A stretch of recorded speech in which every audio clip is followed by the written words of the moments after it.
Hey guys, so this is going to be a very brief video talking about self-evaluation and some of the competing motives that we have to accommodate when we are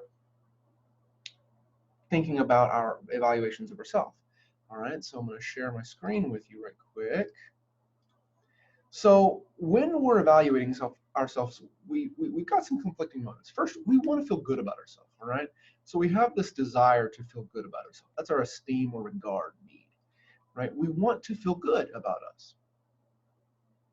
And so we do a lot of things, a lot of things. In fact, social psych has identified a number of ways, a number of sometimes seemingly weird things we do to make ourselves feel good about ourselves, to not necessarily feel good about ourselves, but to evaluate ourselves positively. But that's in competition with another motive we have, which is our accuracy motive. We want to be right. All right, we want to be right about ourselves. All right, even if we think negatively of ourselves, sometimes we want to feel right.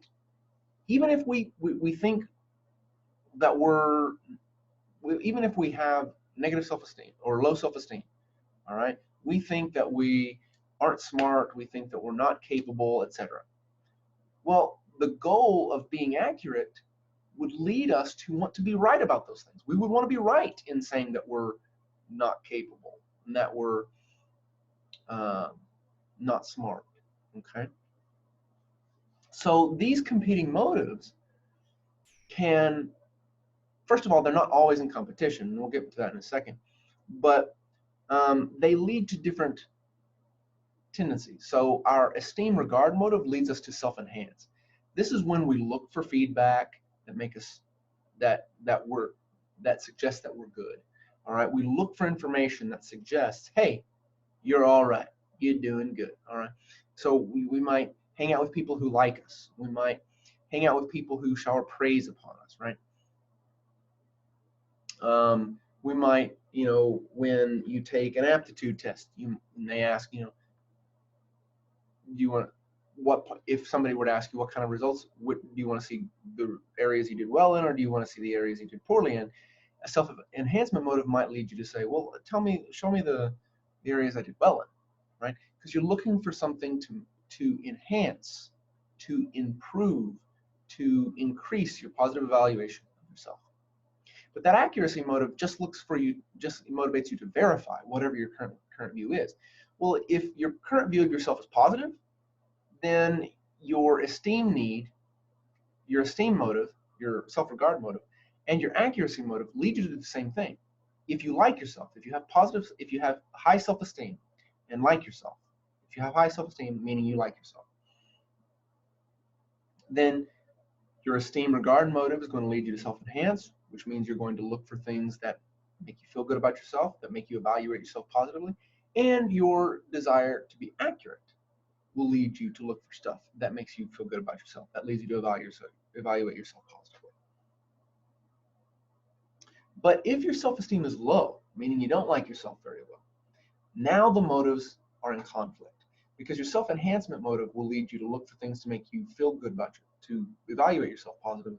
But the accuracy motive, that self-verification tendency, that self-verification motive, the need to verify your self-evaluation, that's what self-verification is, that leads you to want to look for things that make you feel bad about yourself. If you have, again, this only happens when you have low self-esteem. All right, when you have low self-esteem, your esteem motive and your accuracy motive are in conflict. All right, because your esteem motive should lead you to want to find good things about yourself, but your accuracy motive, that leads you to self-verify. So your self-verification motive should lead you to look for things that make you feel right about your negative self-evaluation of yourself. And what we often find is that when people feel good, yeah, they look for positive feedback.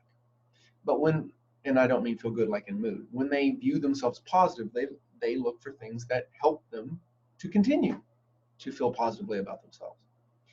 But when people view themselves negatively, when they have low self-esteem, they tend to look for information that confirms that negative evaluation. All right? And that, my friends, is that. So that's our discussion of some of the competing motives guiding our self-evaluations, our self-esteem, our development of self-esteem. There's another video that I have on my channel about the functions of self-esteem, and I encourage you to check that out. But that's it for this video. So, as always, if you have any questions, send them my way. If not, take it easy.